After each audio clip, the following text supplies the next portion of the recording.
C'est un appel qui le rassure. Roberto fait partie des habitants de Bidart, inscrits pour être alertés en cas de catastrophe naturelle ou accident majeur.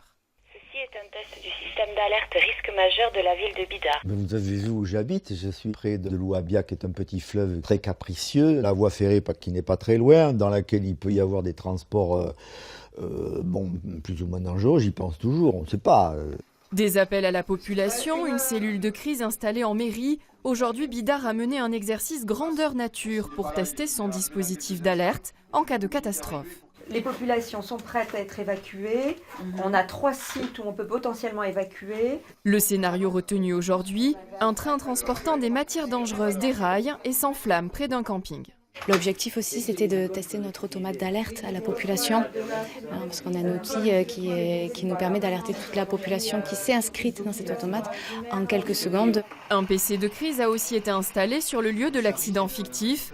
En tout, une quarantaine d'élus, d'agents municipaux, de policiers et de pompiers ont été mobilisés. On travaille dans les conditions du réel pour que si un jour, le cas échéant, on avait une catastrophe de cette nature ou d'une autre, on soit prêt à faire fonctionner nos outils théoriques. Le plan communal de sauvegarde, c'est un document physique qu'on a créé, mais c'est évidemment dans les conditions du réel, c'est autre chose.